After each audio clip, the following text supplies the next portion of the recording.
Hello there everybody, Zach here from 71D Productions. Today you join me back on the railway, and with the Midhants Railway's diesel gala around the corner, I thought it would be only fair that I took a look at one of my diesel locomotives, one of 4 in my collection now. So today we'll be looking at my personal favourite of the lot. It is the Heljan Class 33. Class 33 is a brilliant locos, and Heljan's is no exception. So I think it's only fair that we start off by taking a close look at all the fine detailing on this locomotive. The front of the locomotive contains a few finer details on the yellow panel. These include overhead wires and yellow stars. I'm not sure what the yellow stars mean, but yeah, I probably have to Google it, to be honest. We also have separately fitted metal handrails. I'm not sure what this is, but this is also metal, just sort of like just above the buffers. Brake piping is also separately fitted. Lamp irons are also separately fitted to the front, and there is some other moulded detailing on the front too. Down by the coupling there is a coupling hook, which just sort of dangles in front of the NEM coupling there. Brake piping is all fitted as well, and overall it's really exceptional. The front disc does also light up. Mine is one of the newer Heljan Class 33, so does not have the issue of faulty directional lighting. The side of the locomotive contains etched grills, some smaller moulded detailing. Several amounts of detailing around the axles, step ladders are also present. The rail freight logo with the swallow is a really nice touch. I do think it's really impressive. Handrails are also present. The livery is really nicely applied, as tends to be the case with lots of Heljan locomotives. I only have one Heljan locomotive, but I have seen other Heljan examples, and most of them seem to be top-notch. Especially around the top here with the orange pinstripe, it is really nicely done. Just moving along slightly, my biggest disappointment with the locomotive is the lack of etched plates, which I pointed out with the Swallow, and also lack of etched nameplates for Sea King. This is, as a matter of fact, a preserved Class 33 based at the South Devon Railway, one I have seen a few times. Overhead panel logo. All the etched detailing at the top here is just phenomenal, and then the roof is absolutely beautiful on this locomotive. Just moving the camera down slightly, there is lots and lots of detailing on the underframe of this thing. I mean, you've got gauges down there, you've got a gauge down there. I'm not sure what it measures, I'm not a total diesel expert, so do not question me on that. But yeah, it's all present, and just these really intricately small painted parts just add something different to this locomotive. Once again, lots of more axle detailing is present. Just moving along slightly, you can see there is more going on. The rear cab section of the locomotive is done up really nicely too, with the separate handrails present, all the axle detailing. The windows are really nicely done and have beautiful black lining around the sides, which is really nicely applied as well. Everything paint-wise applied is absolutely fantastic on this loco. The other side is a very similar story to the front of the locomotive. All the brake piping detailing is present, wipers, the lights, separately fitted irons. Slightly less on the rear, I'm not sure why that is, but it still looks really nicely done. Of course, we do have the sprung buffers. And I've got to be honest, almost just looking at a Class 33, you can almost just imagine the Crompton engine kicking into life. It's beautiful sound. And there are set to be quite a few Class 33s at the Midhants Railway on display, and I think one is operational on a 40C set. On the day I'm recording this, it is Friday the 15th of July. So the diesel gala is right around the corner. But yeah, the wipers are really nicely done. Everything about this locomotive is gorgeous. And honestly, it's just wow. I've never had a diesel locomotive that looks so good. You get this with quite a few backbend diesels I've noticed, especially the newer ones like the Class 24. But nothing like this on a Hornby loco. Lots and lots of cab detailing is also present, and there's plenty of space to pop a crew in there as well, potentially, which I think is a really nice touch. The windows look really good. They're nice and see-through, which is a really nice touch. The windows to the engine room are blacked out. I believe this is standard with the Class 33s. But I honestly haven't seen one in quite a while, so... never know. The roof detailing is also so well done. The fan is fantastic. All the moulded detailing just looks great. All the etched parts as well, the grills, everything. Just all looks fantastic up here. It honestly is an outstanding locomotive looks-wise. Okay, and now before we start the little crawling, a little history on the Class 33s. The BR Class 33s, aka the BRCW Type 3 or Crompton diesel locomotives, were Bobo DEL 92 to DEL 156 serial number locomotives. Conceived in 1957, built between 1960 and 1962, 98 of these locomotives were built in Birmingham Carriage and Wagon Company for the southern region of British Rail, working several different workings around the Hampshire, Berkshire and even the Kent area from time to time. The class were essentially an upgrade from the Type 2 Class 26s by removing the steam heating boiler and fitting an 8-cylinder version of the previous 6-cylinder version. The locomotives emerged from Birmingham Railway and Carriage Wagon Company, BRCW, as they were known as Cromptons, after the Crompton Parkinson electrical equipment installed on them.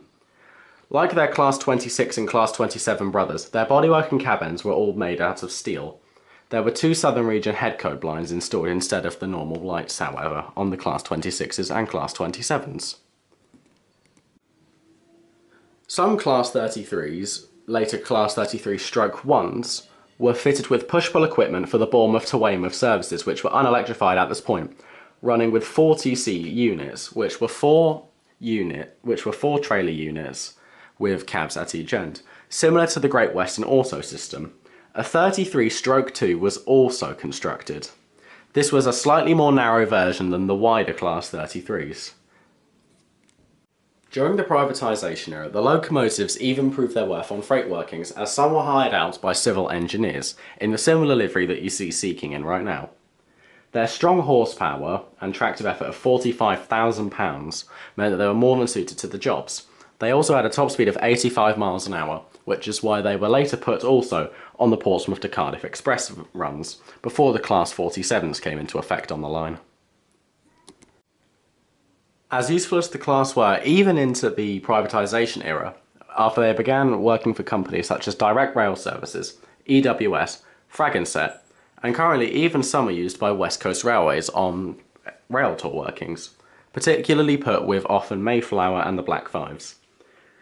However, their time soon came on mainline use for most companies, and they were unfortunately withdrawn. However, 29 of the locomotives have been preserved, which is an incredible number.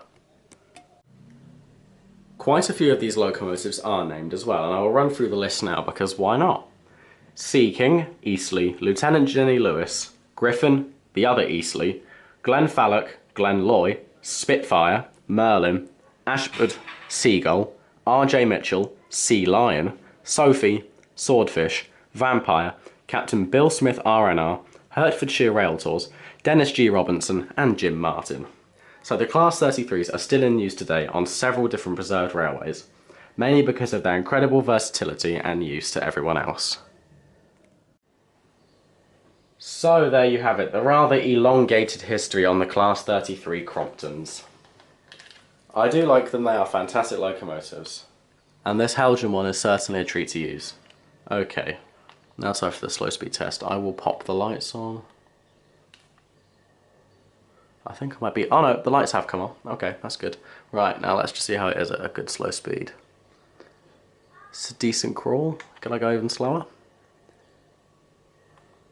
Oh, I've actually stopped it, my bad. Okay.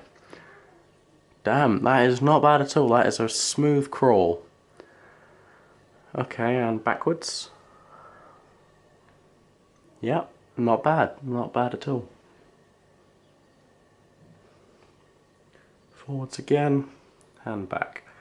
Okay, let's send the locomotive backwards to grab its train. You can see it just over there. There's an RTC Mark 1, and then a few, I think they're, I can never remember what those wagons are called, but you've seen them before.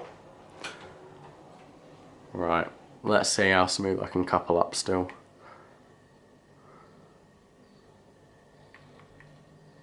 I think we got it. Okay, let's see. Oh, it's because it's on a curve, isn't it? Uh-oh. Okay, let me just give him a little love tap. There we go. Oh, no. Uh-oh. Okay, I'm going to quickly just nudge him around until we're on the straight, and then hopefully that'll work.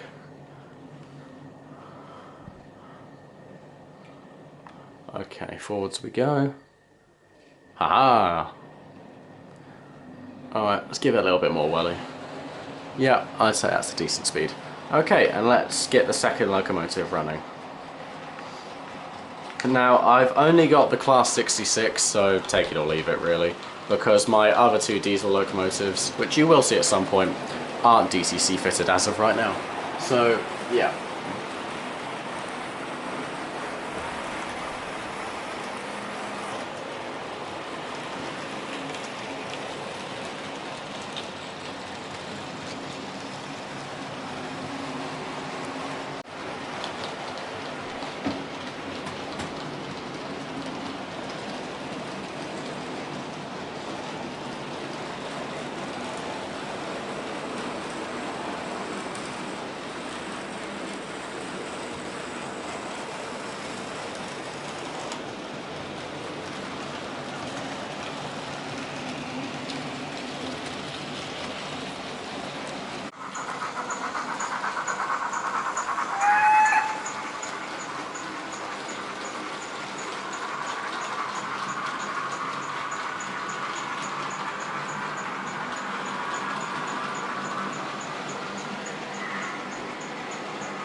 Yeah, so I'm not sure why, but the 66 has started misbehaving. I'll show you the section where it happens, but yeah, where the pannier tank is crossing right now, it just seems to cut out. The pannier tank isn't doing it, as you can tell, so I'm not sure what it is. I think it's the lack of pickups on the rear bogie, and it just cuts out because of that.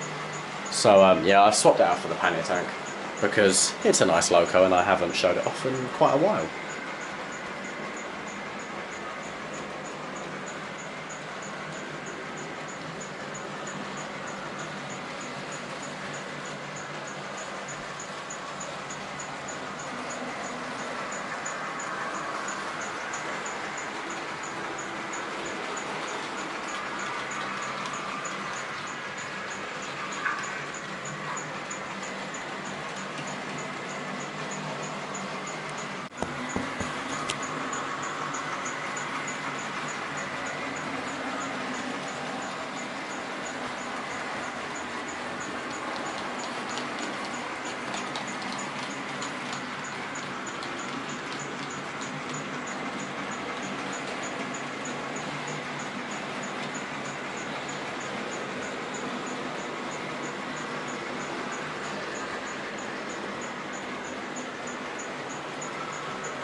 Okay, so it is that time where I start bringing the locos to a stop. I'll do the pannier tank first because it's an absolute devil to stop.